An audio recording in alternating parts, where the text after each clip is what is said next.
tunajikabidhi mikononi mwako Mungu Baba wetu, tukingojea kusikia kutoka kwako Mungu Baba wetu. Ongea nasi, hasa tufungue mafikira zetu tusikie kutoka kwako, nami nitumie vyovyote unavyotaka. Na tumeomba hayo kwa machache kwa jina la Baba, la Mwana na Roho Mtakatifu. Bwana asifiwe. Bwana asifiwe tena. Kwa jina naitwa Peter Gatukui Kefodho. Zaidi ya hayo, Yesu ni Mwokozi wa maisha yangu. Mimi nakaa pande za Roiro, Ebenezer Parish. Pande za Roiro pale naitwa Mogodha, ambapo mchungaji wenu zamani alikuwa anatuhudumu. Mugambe alikuwa anatuhudumu huko. Na mimi kikazi mimi ni mwalimu wa theolojia. I teach at both St. Paul's Presbyterian University and retraining. Hata hapa nimefunza St. Paul's here, but I teach theology. I teach urban and this practical theology, urban youth ministry, vitu kama hizo. This time I'm teaching practical theology. Ndio kuna wanafunzi mmoja wa hapa nafunza. Takusema nini? Nimesikia mna VBS. Congrats. If you look at vile tuko na population ya Kenya, let's talk about, let me go ile nitakumbuka offered kwa sababu ingine sijui kama nitakumbuka percentage vizuri. Let me go to 209 census. If you look at the 209 census, watu wale walikuwa wa Kenya wako chini ya miaka 14, na nimesema miaka 14 kwa sababu at 14 is only joined form 1, is only joined youth. Walikuwa 42% of Kenyans. 42.31%. Watu wale walikuwa kati ya miaka 14 na miaka 30 walikuwa 35.39%. Sisi ambao tumpija 34, we were only 21.69%. Madogo sana. That means those people in Kenyans by that time 209, those who are below the age of 34,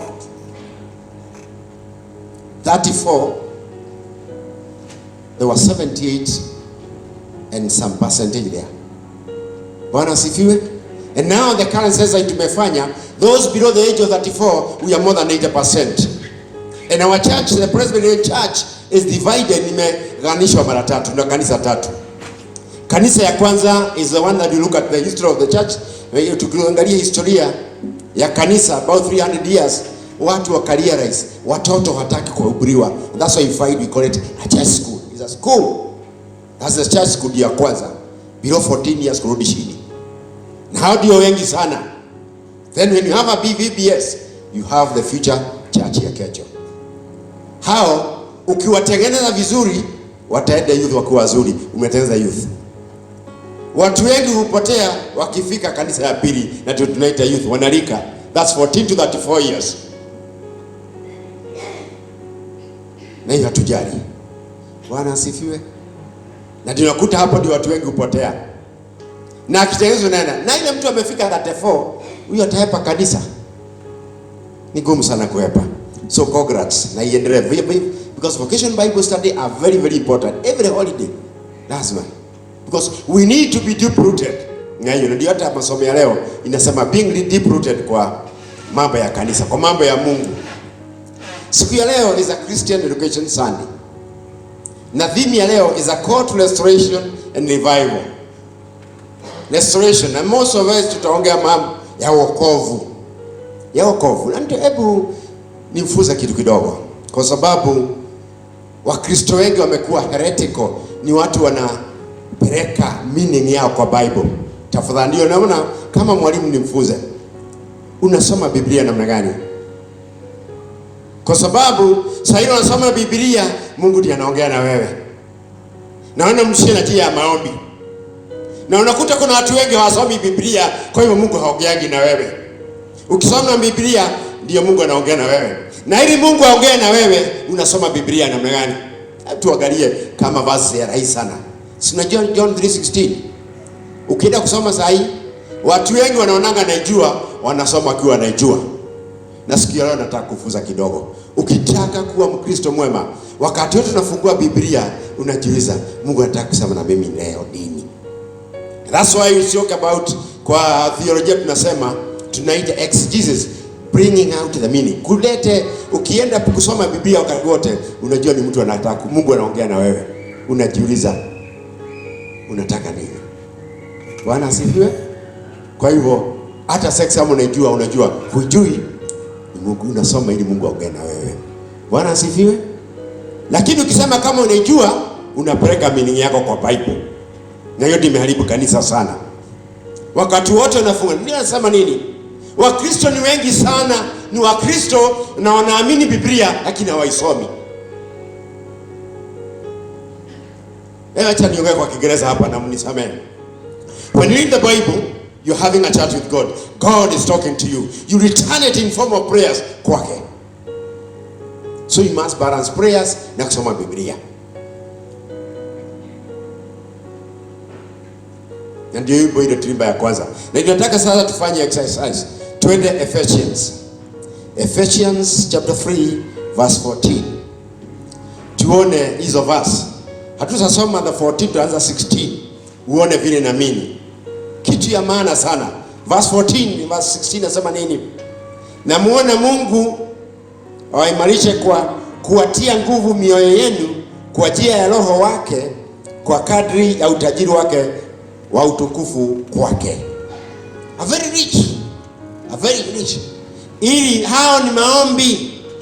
Ni maombi. Ukisoma maombi, ukifikia vile Mungu anaongea na wewe, ni maombi. Alisema akupatie kipawa that akustrengthen with that power. Awajalieni kwa kadiri ya utajiri wa utukufu wake. Na hiyo utukufu wake utaona nini? Utukufu wake utaona kama utazoea, because utukufu wa Mungu ili uje wako, upata that power, hii utukufu, hii power inatoka kwa Mungu, lazima uwe mtu unasoma Biblia sana. Lazima mtu unasoma Biblia. Na sio kusoma Biblia ili ukingojea kusikia kutoka kwa Mungu. Bwana asifiwe. Haya, acha nipatie kama Wakenya namba 1. Andika Psalms 119. Psalms 119 verse 18 to 20. Psalms 119 verse 18 to 20. Hiyo ni verse nzuri sana sasa unasoma Biblia. Kwa sababu hiyo ni David aliomba, nifungue macho yako nijue neno lako. Niko hapa duniani kwa muda mfupi sana, usinifiche neno lako. Open my eyes that I may see wonderful things you know. I'm a stranger here on earth, do not hide your commands. Unifumbue macho yako niyatazame maajabu yatokao katika sheria yako. Tuendelee. Mimi ni mgeni katika nchi, usinifiche maagizo yako. Don't hide your laws. Tuendelee mbele. Roho yangu imebodeka kwa kutamani hukumu zako kila wakati. Roho yako inataka kumjua Mungu zaidi, na ndio nataka utuwekee ile wimbo tuliba ya kwanza. Tulisema nataka kumjua Mungu zaidi. Bwana asifiwe. Tuwekee wimbo tuliba ya kwanza. Ilisema nataka kumjua Mungu. Na tutasema zaidi. Na hapo acha nikufunza ingine. Naye wakati wote you are singing, unaimba nyimbo, you must meditate on what you are telling God. Bwana asifiwe. You must meditate on what you are telling God. Lazima ufikirie hiyo na ya Mungu. Kama hiyo wimbo ni nzuri sana. Tulisema ilikuwa nasema nini? Tuweke hiyo wimbo. Nataka ilikuwa inaitwa nini? Naanza na lini? 10:22 92. Tuweke 10:92. Tuone vile tuliambia Mungu. That means na anytime you are singing, kumbuka vile unaambia Mungu. Kumbuka vile unaambia Mungu, because another is personal vile unaambia, kwa sababu wakati wote you are singing to God, you are telling God something. You are praising God. Na you know na in Psalms tumesoma it is about praising God. Umeikosa my friend. Oh, atante. Nilikuwa nataka tuone sasa. Tusiendelee. Nataka nimjue Yesu na zidi kumfahamu. Utajua Yesu namna gani? Kwa kusoma neno. Kwa kusoma, na unajua kusoma ni kama masomo. Education kama masomo. Simeenda shule. Education is not the marks that you get. Education is what you become after that. How you apply that knowledge. Naye kujua Mungu sio kujua Biblia peke yake, na kutenda kwa dhamana na vile Biblia inasema. Takusema nataka nijue Yesu. Na nzidi kufahamu, nijue pendo lake na wokovu wake kamili. Twende chorus. Chorus nao naambia zaidi. nifahamu Yesu. Ni maombi. Na siku ya leo ni maombi tumeapa zaidi nifahamu Yesu. Naweza kufahamu Yesu kwa njia gani? Kwa kusoma na kutii Biblia yake. Kwa kusoma na kuwa katika mapenzi ya kujua Biblia yake. Na ndio nimekupatia Psalms 119 verse 18-20. Hiyo dimi hutumia na wabaga nikifungua Biblia. Kabla sisoma Bible, hiyo ndio niomba. Hiyo ni maombi yangu kila siku. Mungu nifungue macho yako. I'm a stranger. Even when I go to class, I don't carry the Bible. I try as much as possible to put my Bible here in the head. That means I know several verses. I know several verses, and I've taught theology for more than 12 years. Sipendi Biblia, lakini Biblia nasoma daily service. Yes, nimekram, lakini wakati ule nasoma Biblia sisomangi kama naijua. Nasoma Mungu aongee na mimi. Tumeelewana? Na ndio nasema zaidi nifahamu Yesu. Naomba watu wa PCL.net muwe na, kama vile nimeambia Mungu siku ya leo, muwe na tamani, muwe mkitamani kumjua Yesu zaidi. Na mjue pendo lake na wokovu wake kamili. Na ndio verse 17 anasema nini? Ili kwamba Kristo apate kukaa mioyoni mwenu kwa njia ya imani. Nami naomba kwamba ninyi mkiwa wenye mzizi tena imara katika upendo. Kwa Kiingereza Christ must dwell in you, and you must be rooted in Christ and established in life. Three things there. Dwell Christ. Those who are writing 1 Corinthians chapter 6 verse 19-20. Wakorintho wa kwanza 6:19-20. Your body is the temple of the Holy Spirit. The moment Christ dwells in you, saida Mungu anakaa katika mwili yako, is the moment you are living a godly life. Let us all aspire to live a godly life. Ili Mungu azidi kukaa kwetu. Ili Mungu azidi kukaa kwetu. Na niona akizidi kwetu. And then after that, ili Mungu azidi kukaa kwetu, lazima tuwe tunasoma, watu wanatamani kujua neno la Bwana. The moment ndio party inakuja, the moment unajua neno la Bwana, you be rooted in Christ. And actually the book of Colossians, the theme of the book of Colossians, because this is Ephesians akiandika, pia aliandika alirudi akaandikia Wakolosai, the theme of the book of Colossians is rooted in Christ. Let us all. Na ndio maombi yetu ndugu zangu, naomba maombi yangu ya siku ya leo, watu warane tuamko hapa, muwe mnatamani kumjua Mungu, muwe mnatamani to be rooted in Christ. Because the moment you are rooted in Christ, you'll be established in love. And that means you get revelation. Verse 18 inaenda mapenzi ya Mungu katika sisi. Ukiangalia verse 18, mapenzi ya Mungu, muwe na uwezo wa kufahamu pamoja watakatifu jinsi ulivyo una upana na urefu wa kimo kina upendo wa Kristo. Tujue vile Mungu anapenda. Na nyinyi hata mko kanisani hapa, hakuna mtu ameletwa hapa na shetani. Ni Mungu amekuleta. Sio watu wote, ni Mungu. Dhati Mungu afanye ujue Mungu, umjue, ni kukupenda na kupenda. Na ni vitu vingi, na mara nyingi tuangalie zile mtu amepewa. Hebu tuende kwa familia. Mke yule amepewa ni kipawa kutoka kwa Mungu. Kitunze vizuri. Mume yule amepewa na Mungu ni kipawa kutoka. Hebu nifanue vizuri. Kama umepewa bibi na Mungu, hicho kipawa umepewa ukitunza vizuri. Kwa sasa hiyo ukitunza vizuri, because a gift of God, vile unakitunza is how you are giving back to God, the gift to God. The same way, kama umepewa Bwana, mtunze vizuri. Kwa sababu sasa unamtunza vizuri ni kipawa unapatia Mungu. The same thing, Mungu anaona unafaa, anampatia watoto. Watoto sio wako, na niona kanisa za mainstream tunamfanga watoto kwa imani.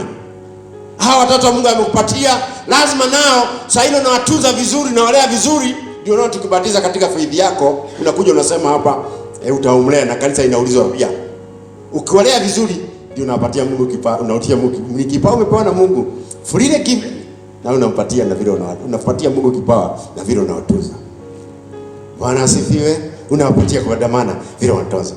Na hiyo sasa ndio unaona ndio verse 19 inafika fullness of God. Fullness of God. Na hiyo lazima iwe na both Na huwezi kusema unapenda Mungu kama upendi binadamu. Na tunaona hiyo tumesoma zote masomo yao mawili. Inasema nini? It's talking about a call to salvation. Kwa nini tunaitwa kwa wokovu? Hawa tukisoma hiyo Psalms 90, hawa hulikuwa wamepitia mambo mengi kama ile tumeyapitia. Corona, mama shida mingi. Na kama hii duniani huna mashida, wewe sio Mkristo mwema. Hata Yesu mwenyewe alipitia shida. Na tunaona hata ukiona Saina mchungaji amekuja hapa, ibada ikimalizika anaenda Numbers 6:24 na ana combine na hii tumesoma Ephesians. Kwa sababu anakuja ninua mikono, anamwambia amani ipitao fahamu zote. Hakwambii utolewe shida, anakwambia upewe amani ya kupita shida. Mungu amekupatia upite kuwa na amani. Usiweze kuwa na amani. Anaona alikuwa amepitia shida mingi, na ndio sasa walifika sasa wakakumbuka Mungu. Na ndio kama vile mmeimba leo wakaanza kusema zaidi. Is that they were shouting for joy. Hiyo Psalms yote. Yes, wamenya shida mmepitia, lakini unauliza. And therefore nataka tuangalie mambo matatu, mambo sita. Namba ya kwanza, upendo wa Mungu unajulikana vile alikuja humu duniani. God love is seen the way he came down from heaven, akaja kawa binadamu. Na kuja kwake kunaleta wokovu, because his coming brought in salvation, because although to brought in salvation. Na nataka kusema nini? Wokovu ukija ndio unakuta mtu anaanza kusamehe watu. Haweki records of wrong. Kama ni bibi haweki records of wrong za bwana. Bwana haweki records of wrong za bibi. Kama ni watoto haweki records za bibi. Kama ni wewe bwana, ni wewe mwanaume hujapata bwana, sio kuuliza hujakata bibi, sio kuuliza nimekosa, unakaa kwa dama vile Mungu amekuweka.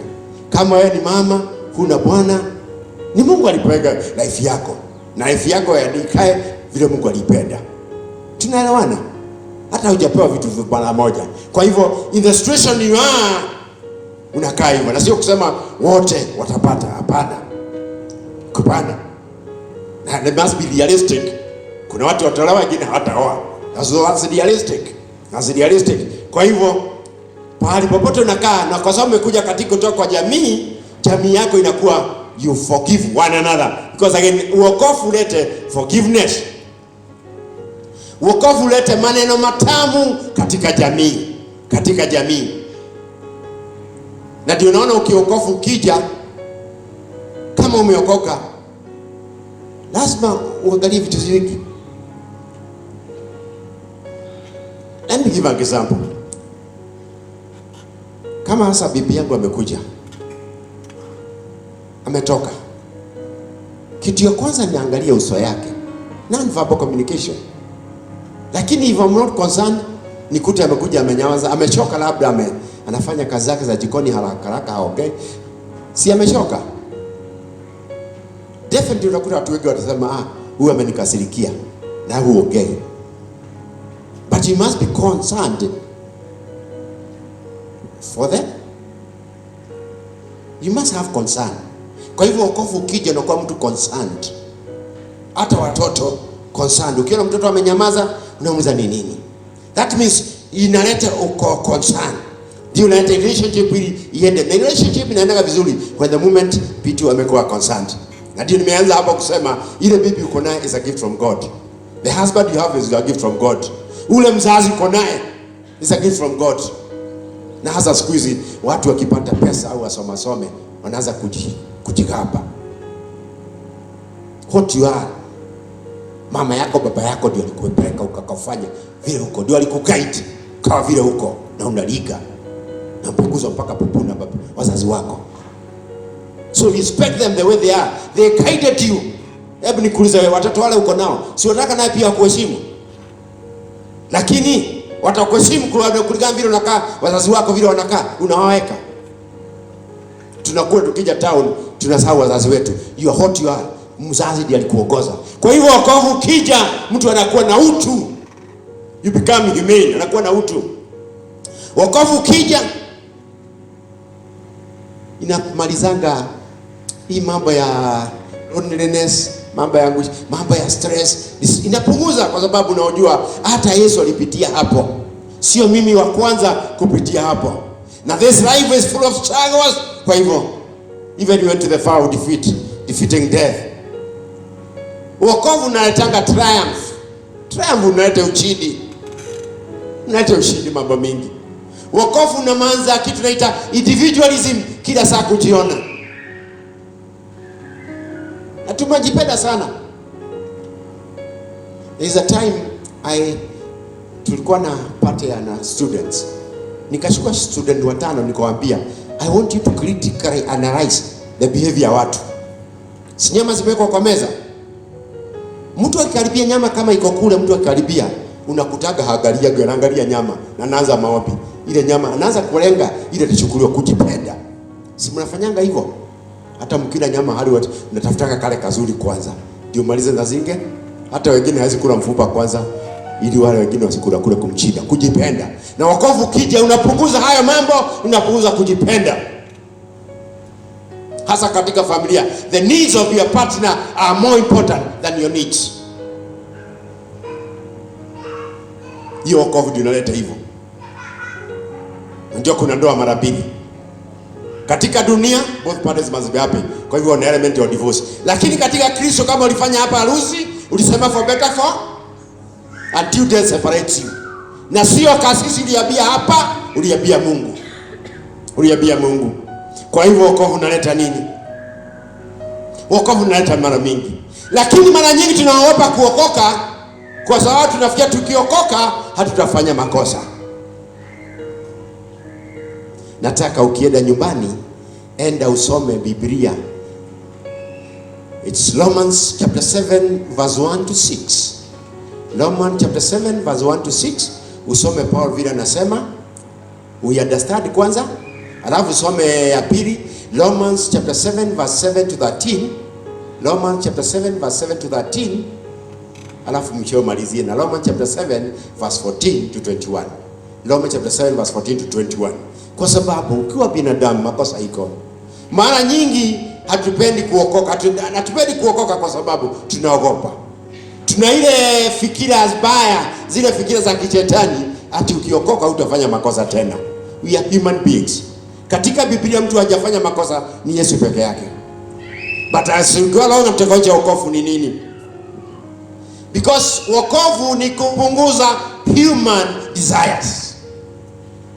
Now ukienda nyumbani soma James chapter 4 verse 1 to 3. Where do all fights and quarrels come from? They come from desires that battle within you. Desires za kupenda pesa ndio unafanya uibe. Wokovu unapungua.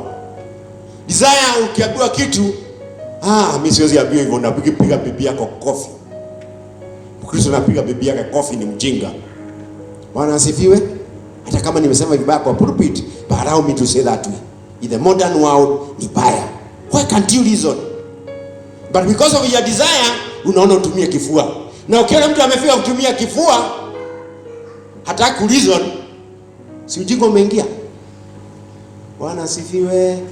Let us try to reason. Reasoning is very important. And it's because of our desires. But when you are deep rooted, Ukristo umekuja ndani yako, Ukristo umekuingia, anatuliza utu, that ego, anaipunguza that ego.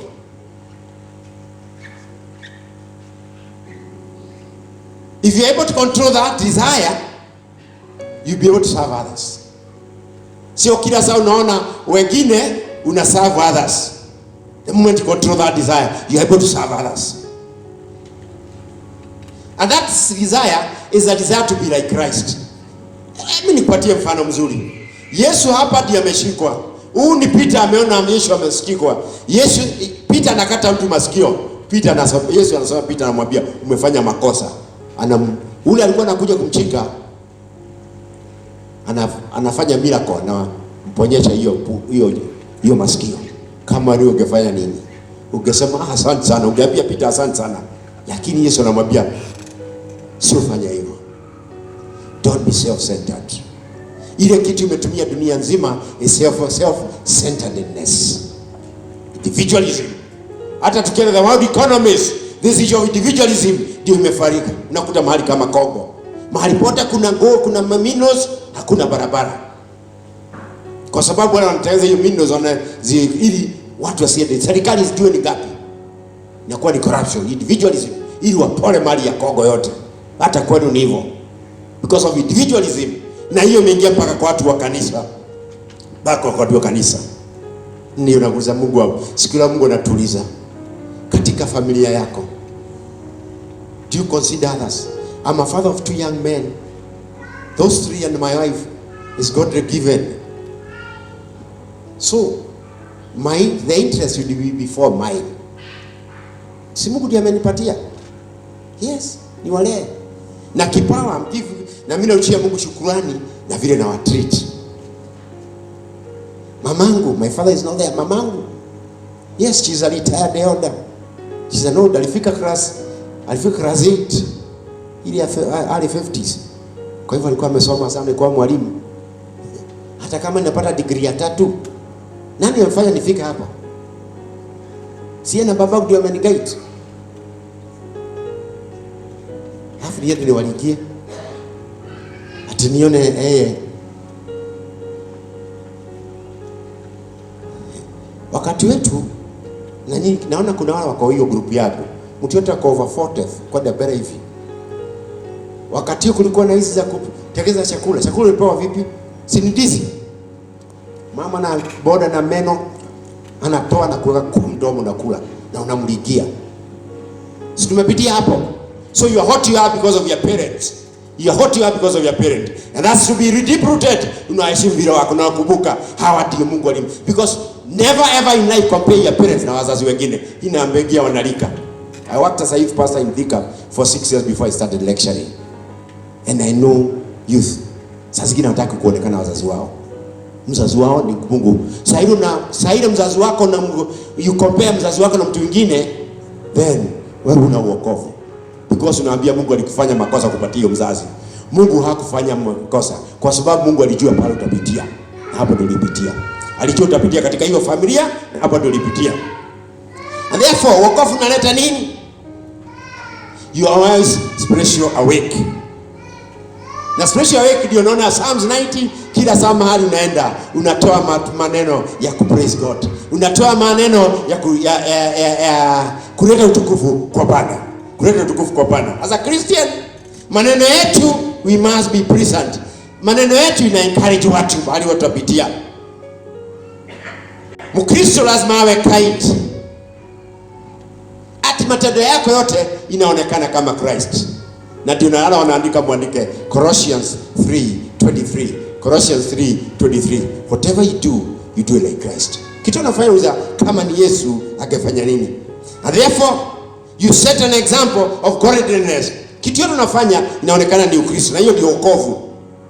Na mkienda nyuma msome 1 Peter chapter 3 verse 8 to 10. 1 Peter chapter 3 verse 8 to 10. Ati mahali popote unaanza unakuwa kama chumvi.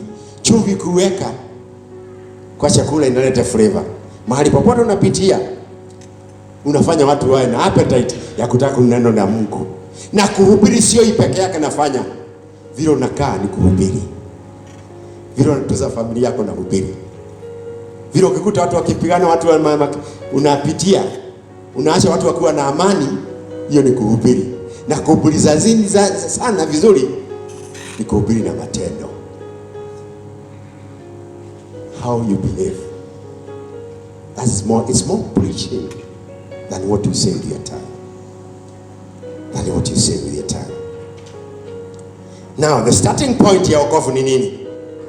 Na ndio hapo unaona Psalms is having Psalms 89 ikasema, Psalm verse 80 ikasema having a covenant relationship with God. Umekubali Bwana. Na mara nyingi hatuwezi kumkubali Bwana kwa sababu tunaogopa. Na kumkubali Bwana ni kitu rahisi sana. Bwana asifiwe. Kitu rahisi sana. And kumkubali Bwana is a personal choice. Wewe ukisema nitataka kutembea na Bwana is a personal choice. Na hiyo sio corporate. Kukubali Bwana sio mnakukulia mkuu watu wengi. Ndio kutaka hata Joshua is me and my house we serve the Lord. Me anaanza na yeye. Me. It's a personal choice. It's a personal choice. Na ninataka tuende Romans chapter 10 Romans chapter 10. Romans chapter 10. Romans chapter 10 from verse 6.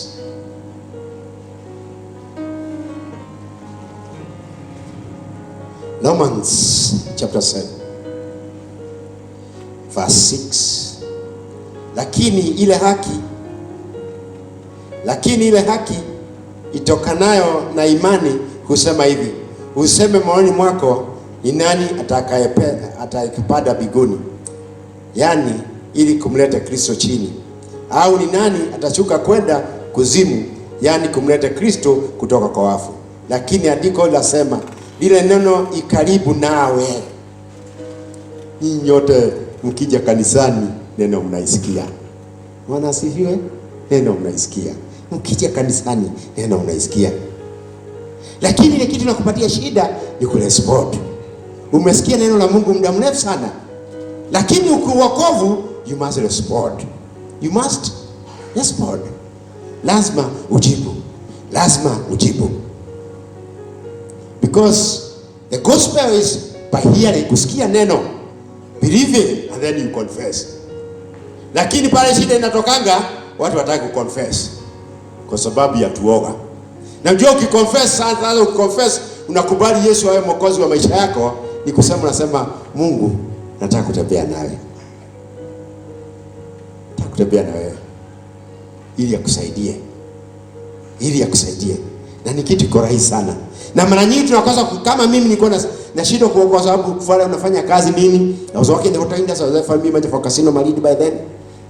That is early 90s. Naogopa. Naangalia hivyo. But I realized kitu rahisi is just accepting Christ. Hiyo kile unamwachia. Bwana asifiwe. Nakubali neno. Hiyo kile unamwachia. Point number 4. The climax hii relation ya Mungu inaanza na kukubali and then confession. Ukikubali, believing and then confession. And that's leads salvation. Kitu rahisi. Confession, believing, and then you respond, and then you confess. Na tunaona Romans 10 inasema nini? Romans chapter 10 verse 10. Kwa maana kwa moyo mtu huamini na hivyo kuhesabiwa haki, tena kwa kinywa mtu hukiri na hivyo kupata wokovu. Wokovu ni kitu rahisi. Ni kukiri tu. Anyone who calls on the name of the Lord will be saved. A very simple thing. Only calling on the name of the Lord. Starting.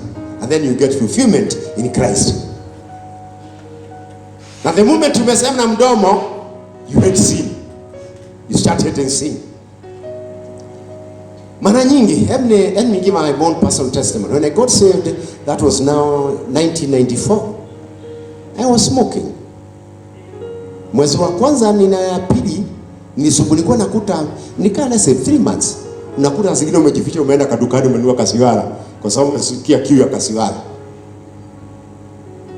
Lakini sasa hata ukivuta unasikia na kwa sababu naye kulali unaona umefanya makosa. Because the moment you have accepted Christ, you become a hater of sin. Unaenda hivyo mpaka unaacha. Nikaa miezi 3 hivyo unarudi. Na hawa wazee wakwambia kuna kitu walikuwa nafanya, ilikuwa happy, tunaona unarudi kwae. But at the end of the day, hata siku hizi nikisikia harufu ya sigara, I feel, unasikia vibaya, unasikia iko baya. Bwana asifiwe. Kwa hivyo sio wa kwanza. Kwanza, you start a life of hating sin. The short life of seeking forgiveness from God. So salvation, wokovu ni kitu rahisi sana. Na mwisho step ya mwisho ndio tunataka tuelewane. Verse 14 to 15. Kwa nini watu hawaokoki? Kwa nini watu wengi hawaokoki? Ukiangalia Romans chapter 10 verse 1 to 15, inaanza kuna wahubiri. Kuhubiri sio vile mimi nakaa na hubiri hapa leo. Kuhubiri mpaka na vitendo. Kama vitendo vyetu hazitamani vizuri wala tumeokoka, tunafugilia wengine. Bwana asifiwe. And therefore God is telling us leo on a call to repentance. Tukisema hivyo tumesema call to restoration and revival. lazima tubadilike. Bwana asifiwe. Lazima tubadilike. Hebu weka ile wimbo ilikuwa namba 90 ile ya kwanza. Zaidi. Iweke hiyo wimbo ni mimi.